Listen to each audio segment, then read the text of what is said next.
सर्वव्यापक सर्व पूजनीय परमपिता परमात्मा बंदी छोर सतगुरु कबीर साहेब की साहेब बंदगी बंधुओं, आज मैं आप लोगों को एक बड़े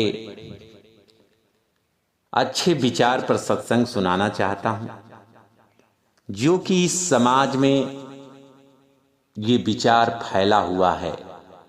वो विचार यह है जिससे आज पूरा समाज त्रस्त है, परेशान है, अच्छे बुरे का विचार नहीं कर पा रहा है, अच्छे बुरे का विचार नहीं कर पा रहा है। उसी को देख करके लोग गलत मार्ग पर अधिक से अधिक लोग जाते मिल रहे हैं, या लोगों की वृत्तियां गलत होती जा रही है।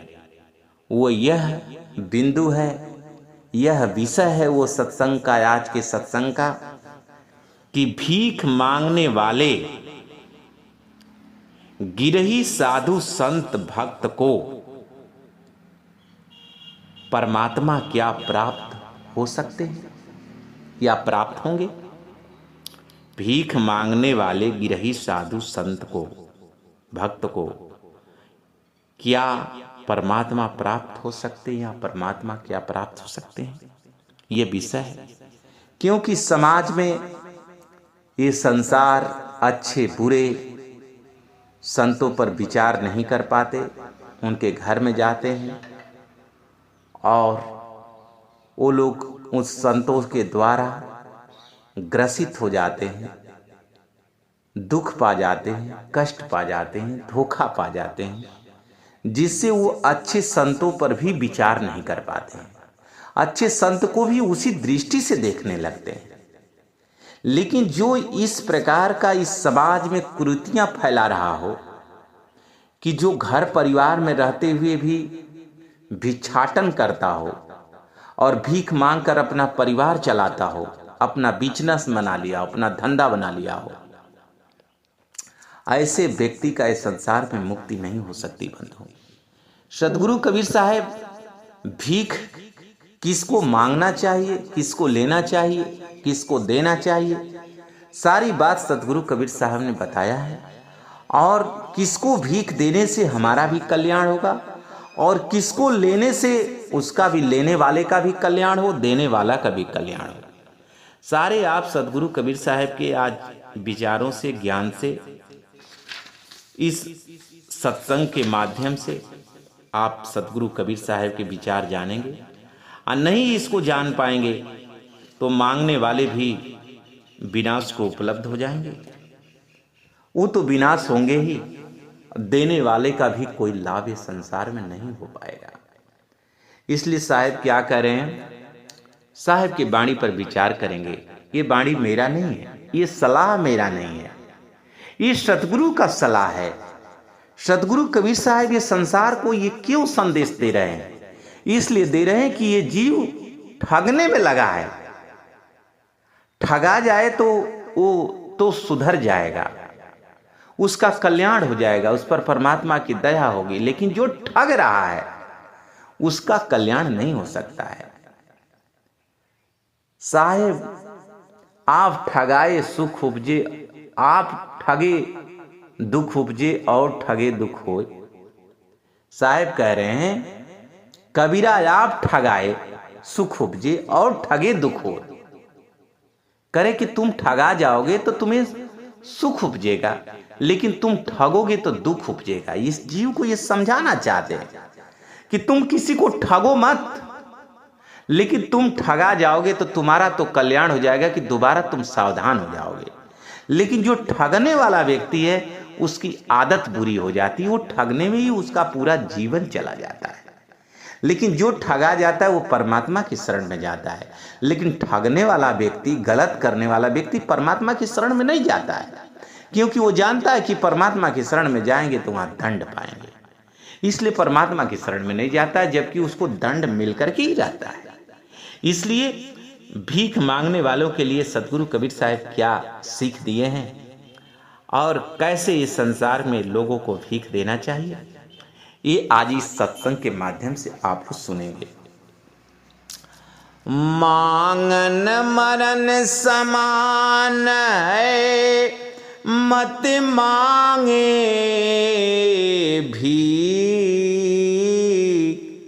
मांगन से मरना भला, यह सतगुरु की सीख।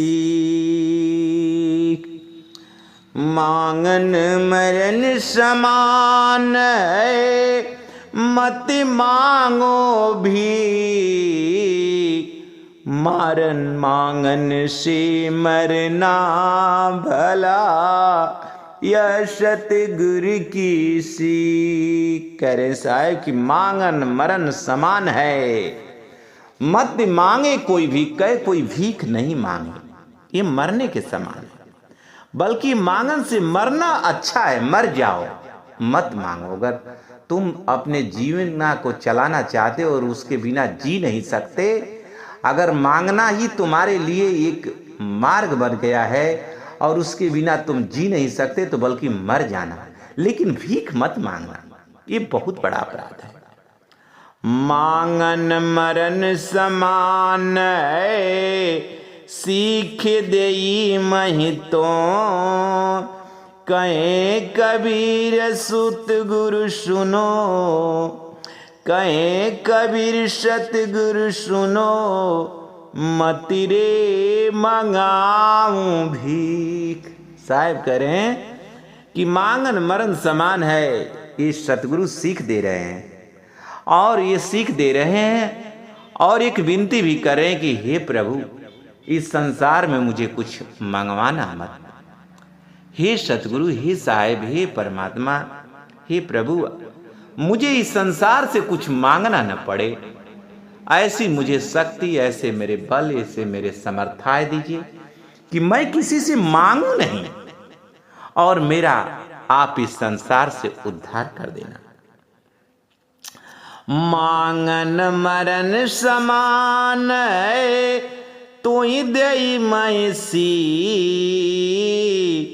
कहे कबीर समुझाई की, मत कोई मांगे भी। कहे मांगन मरण समान है, तो ही मैं देसी। कहे कबीर समझाए कि मत कोई मांगे, ये समझ बूझ करके कोई भीख न मांगे।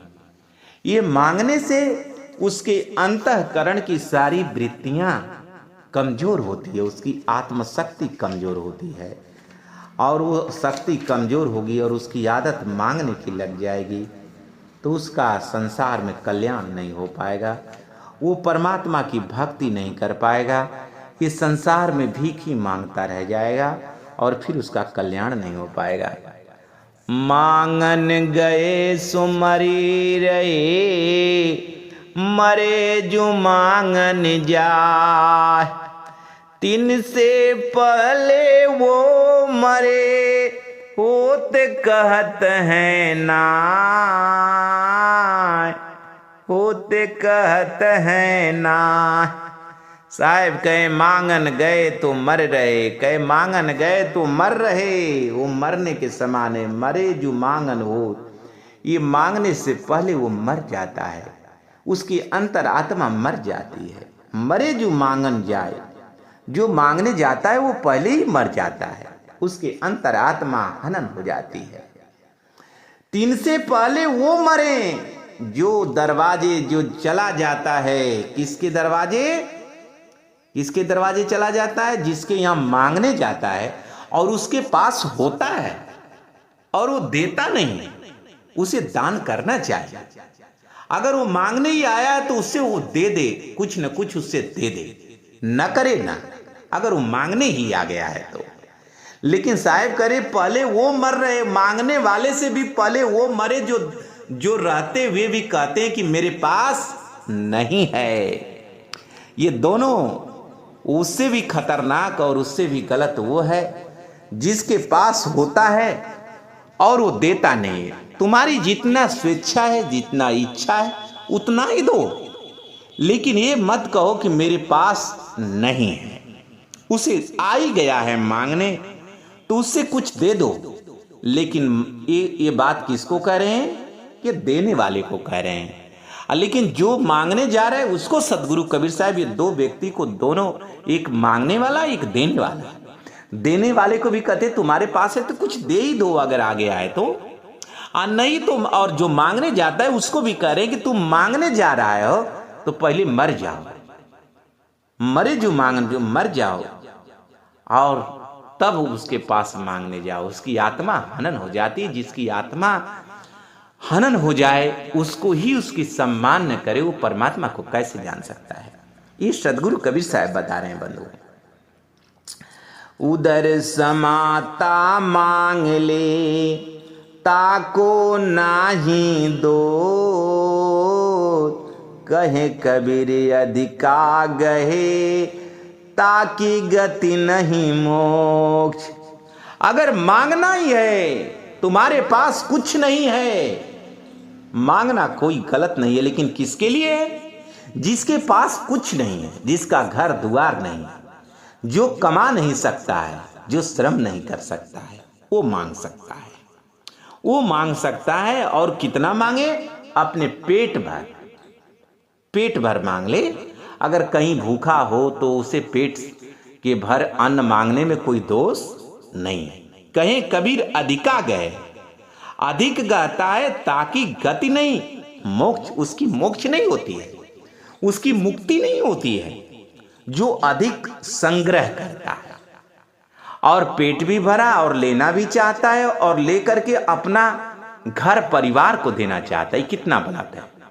कोई श्रम करके अपना धन इकट्ठा करता है अपने खाने पीने जीने के लिए, अपने परिवार को चलाने के लिए, और दूसरा व्यक्ति है जो उसे मांग करके अपना परिवार चला रहा है, उसे भी श्रम करना चाहिए।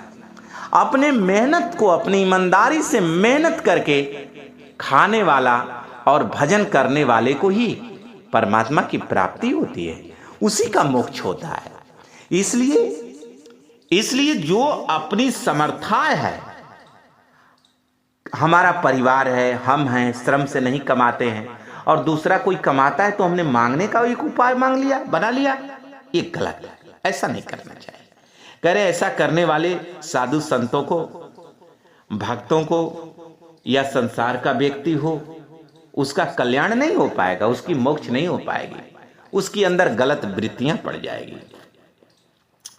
अजहूं तेरा सबे मिटे जो माने गुरु सीख, जब लग तू घर में रहे मत कहूं मांगो भीख। साहब कह रहे हैं अजहूं तेरा सब मिट जाएगा, तेरा सारा दुख मिट जाएगा अगर तू परमात्मा का सच्चा मन से भक्ति करेगा तो। ये तुमको गुरु सीख दे रहे हैं, गुरु और सतगुरु ये जीव को ज्ञान दे रहे हैं कि हे संसार के लोग, हे साधु संत भक्तों, मेरी ये सलाह है कि तू भीख मत मांगो, मत मांगना। अगर तू घर में रहता है, परिवार में रहता है, तेरा बल है, शक्ति है, तो घर के लिए भिक्षा मत मांगना। अपने घर परिवार को चलाने के लिए भिक्षा मत मांगना। ये किसको संदेश दे रहे हैं? साधु संतों को। और ये भीख मांगने वाले भक्त को, जो घर परिवार में रहता है, उसे दान नहीं लेना चाहिए और न उसको दान देना चाहिए। ये संदेश कौन दे रहा है? ये सदगुरु कबीर साहब बता रहे हैं अपने वाणी में बंधुओं। इस बात को समझना चाहिए। भिक्षा किसको लेना चाहिए? जो विरक्त है, जो विरक्त है, जो विरक्त है, जो घर परिवार में नहीं रहता है, जो भजन करता हो, क्योंकि भजन करता है, भक्ति करता है, उस परमात्मा को जानता है, जो संसार को ज्ञान सुनाता है, ज्ञान सुनाता है। अगर उसको हम दान करेंगे तो मेरा भी कल्याण होगा, और उसे भी उतना ही लेना चाहिए जितना कि उसकी आवश्यकता है, अधिका नहीं। अधिका लेने के लिए नहीं। मत कहूं मांगे भीख कहें, इसको घर में रहने वाले को तो एकदम नहीं मांगना चाहिए। घर परिवार में गृहस्थी जीवन, पति पत्नी के जीवन को जीने वाले साधु संत का भेष जो बना, साधु संत तो ऐसा कर नहीं सकते, लेकिन जो साधु संत भेष बना ले रहे हैं, जो व्यक्ति भेष बनाकर भीख मांगता, उसका कल्याण नहीं हो पाएगा। संत ऐसा नहीं कर सकते कि जो भीख मांगकर परिवार का खर्च चलाए, ऐसा नहीं कर सकते। संत ऐसा नहीं करेंगे, संत ऐसा कर नहीं सकते। वो भजन करते, उनको कहाँ फुर्सत है इतना करने की और इतना सोचने की। परमात्मा को सोचे उसको क्या करनी है। ये वो करते हैं जो परमात्मा की भक्ति भी नहीं करते हैं और साधु संतों का भेष बना लेते हैं और जा करके संसार से भिक्षा लेते हैं। और संसार के लोग जब जानते हैं कि अरे ये तो संसारिक है, भिक्षा मांगता है, अपने पति पत्नी का यापन करता है, तो संसार वाले के भी मन मलिन हो जाता है। फिर वो संतों पर भी विश्वास नहीं कर पाते कि ये संत कैसे हैं, और समाज से वो विश्वास हट जाता है। इसलिए उसको वो पाप का भी हकदार बन जाता है, वो पापी बन जाता है। उसके द्वारा पाप होने लगता है। किसके द्वारा? जो घर में रह करके समाज को धोखा देता है। वो समाज को धोखा नहीं देता है, वो अपने आप को बहुत बड़ा धोखा दे करके वो परमात्मा से दूर हो जाता है और फिर उसका जीवन, उसकी आत्मा 84 लाख योनि में चली जाती है और वो परमात्मा को पा नहीं पाता है। उदर समानायन ले तनहि समाता ची, अधिक ही संग्रह ना करे तिसका नाम फकीर। उदर समानायन ले तनहि समाता ची, अधिका संग्रह ना करे तिसका नाम फकीर। साहेब करे उधर समाना, ये किसको मांगने के लिए कह रहे हैं? जो विरक्त हैं, जो घर परिवार में रहते हैं उनको नहीं, उनको कहते तू कमा करके अपना श्रम करके यापन कर। ये उनको करें जो विरक्त हैं, जो घर परिवार छोड़ दिया है, जो संत शादी विवाह नहीं किया है, जो आश्रम पे रहते हैं, जो संत हैं, जो साधन भजन करते हैं, जो परमात्मा को पाना चाहते हैं, अपने आप को तपाना चाहते हैं, तपा रहे हैं, जो साधन संसार को ज्ञान देते हो, संसार का कल्याण करना चाहते हो, उसको भी कह रहे हैं कि तू अगर तुम्हारे को कमी पड़ जाए तो उतना ही मांगना, उधर समा, अपने पेट भर मांगना, बेसी मत मांगना। तनी समाता चिर, और अपने शरीर भरी कपड़ा मांगना, बेसी मत। अधिकाई संग्रह ना करे, जो अधिक न संग्रह करे वो फकीर है। जो अधिक संग्रह करेगा तो धन को ही इकट्ठा करता रह जाएगा, वो फिर परमात्मा को कैसे जान पाएगा। अन्न मांगा तो यति भला, मांग लिया नहीं दोष, उधर समाता मांग ले निश्चय पावे मोच। साहिब कहे अन्न मांगा, नहीं मांगा तो अति भला, अब मांग लिया नहीं दोष। अगर मांग लेता है कितना, उधर समाता, अपनी आवश्यकता भर ही मांगता है, जिसको उसकी जरूरत है, तो निश्चय पावे मोक्ष। उसकी निश्चय संसार के भवसागर से उसकी मुक्ति हो जाती है, वो मुक्त हो जाएगा, क्योंकि वो उसका ध्यान परमात्मा को पाने में है, साधन करने में है। और जो केवल मांगने में, उसका खाली मांगने में ध्यान है, सूरत लगी है, और वो सूरत, उस ध्यान से परमात्मा का भजन करना है। थोड़ा मोड़ा अपनी आवश्यकता को अधिक यहाँ धन इकट्ठा करके क्या करेगा? और ये ज्ञान उस संत को नहीं है, धन में लगा हुआ है, तो फिर वो परमात्मा को कैसे जान पाएगा? इसलिए परमात्मा को जानने वाला अपनी आवश्यकताओं को पूर्ति करता है और पूर्ति करके इस संसार से भजन करता है। फिर उसके बदले में संसार को ज्ञान दे देता है, ज्ञान दे देता है संसार को, और उसका कल्याण करता है, और उसका भी कल्याण हो जाता है। और वो घर में रहने वाला व्यक्ति दान भी लेता है, भिक्षा भी मांगता है, तो समाज का क्या कल्याण करेगा? उसके पास ज्ञान क्या है? इसलिए ज्ञानी व्यक्ति कभी भीख नहीं मांगता है, और मांगता भी है तो जरूरत भर मांगता है, नहीं तो मांग नहीं सकता। और वो ज्ञानी होगा, वो संत होगा, तो उसे संसार खुद ही दे देता है, बिना मांगे दे देगा। और ऐसे इसलिए वो मांगता नहीं है। अन्न मांगा उत्तम कहा, मध्यम मांग उजले, कहें कबीर निष्कृष्ट सो, पर घर धर ना दे। साहेब कहे अन्न मांगा उत्तम कहा। भीख जो होती है वो कैसे होती है? जो बिना मांगे मिल जाए वो उत्तम है।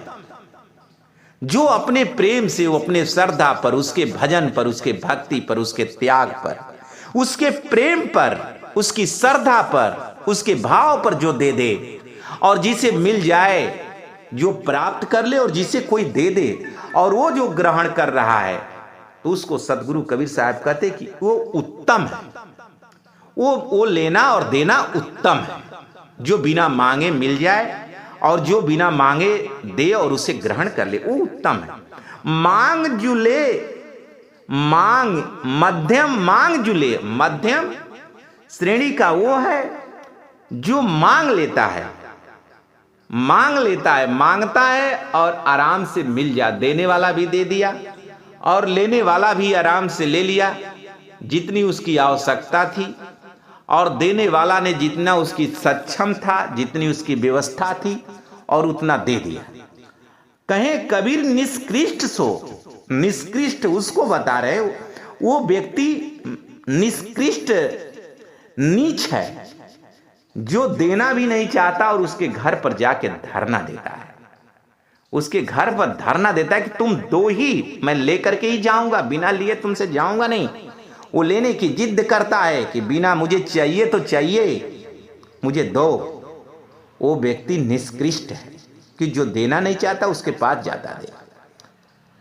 सहज मिले सो दूध है, मांग लिया सो पानी, कहें कबीर वह रक्त है, जामे चातानी। कहें सहज मिले तो दूध के समान है। बिना मांगे कोई दे देता है, प्रेम से देता है। अगर कुछ भी, अगर जल भी दे रहा है तो दूध के समान है। अब मांग लिया सो पानी, अगर वो मांग रहा है, अगर दूध ही है तो पानी के समान है, पानी के समान है। कहें कबीर वह रक्त है, वह रक्त के समान है कि हम मांग रहे हैं, मांगने वाला मांग रहा है और देने वाला ऐंचा तानी कर रहा है। वो देना नहीं चाहता और मांगने वाला भी दम नहीं छोड़ रहा है, देने वाला भी देना नहीं चाहता। उसको साहब कह रहे हैं, क्या करें कि ये रक्त के समान है। आंब गया या दर गया, नैनन गया सने, ये तीनों तब ही गया जब का कुछ दे। साहिब कहे आब गया या दर गया, नैनन गया सने, वो सारा सने चला गया। ये तीनों तभी गया जब कहा हमको कुछ दो। जो मांगने का, जो मांगने के लिए कह दिया तो सब गया, आदर सम्मान सब चला जाता है। इसलिए उसको आदर सम्मान प्राप्त नहीं हो पाता जो मांगता है। भीख तीन प्रकार की सुनहु संत चितलाय, दास कबीर पर कटे कहें भिन्न भिन्न अर्था। साहब करें कि भीख तीन प्रकार की होती है। हे संत लोग, हे संसार के लोग, मेरी बात को ध्यान पूर्वक सुनो। भीख तीन प्रकार की होती है। सतगुरु कबीर साहब प्रत्यक्ष प्रकट साक्षात संसार के लोगों को बता रहे तीन प्रकार की। भिन्न भिन्न अर्थ, उसका सबका अलग अलग अर्थ बता के करें। पहला भीख अजगरी होती है, दूसरा भीख मध्यम कोटि की होती है, तीसरी भीख निष्कृष्ट होती है। निष्कृष्ट मध्यम श्रेणी की भीख और अजगरी श्रेणी की, प्रथम अजगरी श्रेणी की उत्तम भीख कहा गया है। और तीसरी भीख निष्कृष्ट है, जो नीचता से लिया जाए और जो देने वाला भी नीचता से ही दे, वो निष्कृष्ट है। तो उस अलग अलग उन भक्तियों को कैसे बता रहे हैं वो भीखों को। उत्तम भीख है अजगरी, सुन लीजिए निज बैन, कहे कबीर ताके गए महापरम परम सुख चैन। उत्तम भीख है अजगरी, सुन लीजिए निज बैन, कहे कबीर ताके गए महापरम सुख चैन। करें महापरम सुख चैन प्राप्त होता है उस परमात्मा का, उसको दर्शन प्राप्त होता है कि इसको उत्तम भीख है अजगरी। जैसे अजगर वो इधर उधर चलता नहीं है, अपनी शक्ति से अपने एक स्थान से ही अपने भोजन को खींच लेता है। अपनी उसकी श्वास में इतनी ताकत होती है कि कितनी दूरी से भी, अधिक दूरी से दूरी भी वस्तुओं को, अपने भोजन को खींच लेता है, जानवरों को खींच करके अपना भोजन करता है। उसी प्रकार से जो महान पुरुष होते हैं, संत होते हैं, उस परमात्मा की भजन करने वाले होते हैं, उनको जो है लोग यूं ही दान कर देते हैं। इसी प्रकार से अपनी स्वेच्छा से उसे दान करते हैं और उसे वो प्राप्त करके भजन करता है। और भजन करता है तो उस भजन का लाभ देने वाले को भी मिल जाता है और करने वाले को भी मिल जाता है, दोनों का लाभ हो जाता है। लेकिन जो भजन न करने वाला वो भीख मांगता है तो उसका भी कल्याण नहीं हो पाता है और देने वाले का भी कोई लाभ नहीं हो पाता है। तो देना उसी को चाहिए जिससे कि मेरा भी लाभ हो, और लेना वही चाहिए जिससे मेरा भी लाभ हो जाए, मेरा भी कल्याण हो जाए। यानी कि मांगने से जीवन ही व्यर्थ हो जाए तो ऐसे मांगना से क्या है साहब करो, इसे मांगना से तो पहले कि मर जा। वैसा मांगने से तेरा कल्याण न हो तो मर जा, क्योंकि तेरा जीवन व्यर्थ चला जाएगा। वो उत्तम किस्म की भीख है जो स्वतः मिल जाए और उसके ज्ञान उसकी तपस्या पर मिलती है। भंवर भीख माध्यम कई सुनो संत चित लाय, कहे कबीर ताके गहे मध्यमाही समाय। साहेब कहे भंवर भीख, भंवर माने मधुमक्खी, मधुमक्खी वो कह रहे हैं कि मध्यम प्रकार की भीख है। जैसे मधुमक्खी 52 प्रकार की औषधियों से रस लेके शहद बनाती है और वो शहद बना करके जिसको संसार औषधि के रूप में ग्रहण करता है, उस मधुमक्खी के शहद के द्वारा बनाया हुआ शहद कोई शहद नहीं बना सकता बंधु। ये संसार में शहद तो बनती है मधुमक्खी ही बनाती है, वो एक मक्खी होती है जो 52 प्रकार की औषधियों से रस लेकर बनाती है और उसे संसार उस रस को प्राप्त करके औषधियों में काम लेता है और बड़ा वो उपयोगी है, बड़ा कीमती है। शहद मीठा होता है। और सुनो संत चितला करे कि चित लाकर सुनो, कहें कबीर ताके गए मध्यम माय समाय।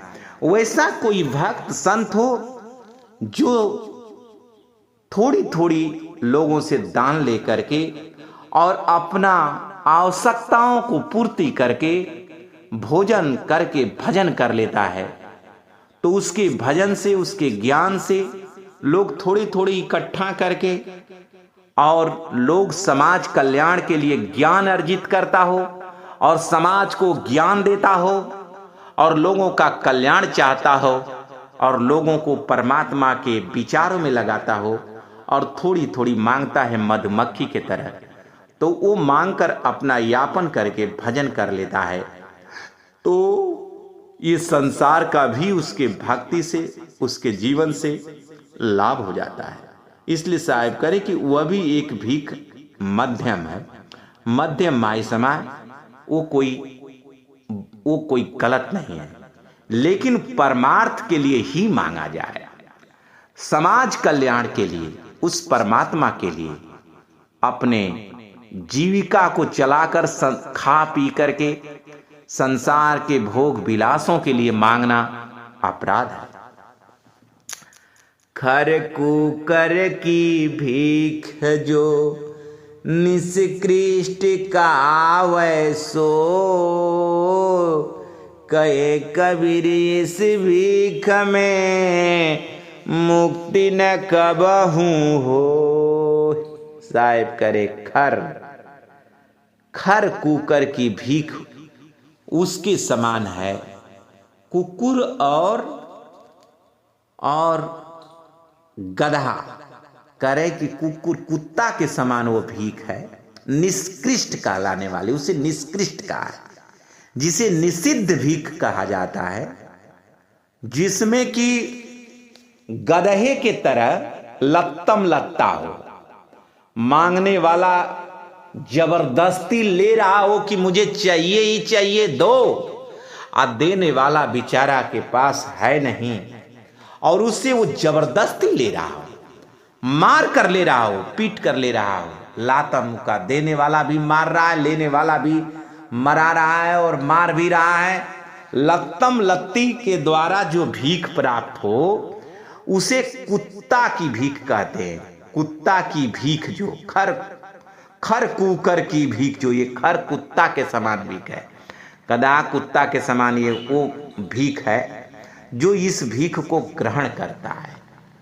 लत्तिम लत्ता के जैसे कुत्ता कुत्ती अपने में लड़ झगड़ करके खाना प्राप्त करते हैं, खाते हैं, अपमानित होकर के देना और अपमानित करके किसी को लेना, ये निष्कृष्ट भीख कहाई गई है बंधु। कहावे कहें कबीर, इस भीख में मुक्ति कबो नहीं, इसमें किसी की मुक्ति नहीं हो पाएगी। इसलिए अपने जीवन को अगर सार्थक बनाना है तो सच्चा मार्ग ढूंढने की आवश्यकता है। किसी से मांगे और न प्रेम से मांगे, अगर न मिले तो कोई बात नहीं है, और देने वाले को भी चाहिए कि मेरे पास हो, तो जो मांगने वाला मांग ही दिया है तो मेरे पास जितनी सक्षमता है, मेरे पास जितनी परमात्मा के द्वारा, मेरे श्रम के द्वारा है, जितनी सक्षमता जिससे मेरे भी देने में मेरा नुकसान हो, उतना देना चाहिए और इसमें परमार्थ का कल्याण होता है। इस प्रकार से मैंने आप लोगों को समझाया है, क्योंकि मेरे समझाने का, सदगुरु कबीर साहब के समझाने का, इस संसार में जो लोग ठगे ठगाए जा रहे हैं उनका कल्याण नहीं हो रहा है। इसलिए सदगुरु कबीर साहब ने अपने वाणी के माध्यम से इस संसार को समझाए हैं, और इस सत्संग को आप सुनेंगे और उसके अनुसार रहेंगे तो आपका जरूर कल्याण होगा। बोलिए सदगुरु कबीर साहब की साहिब।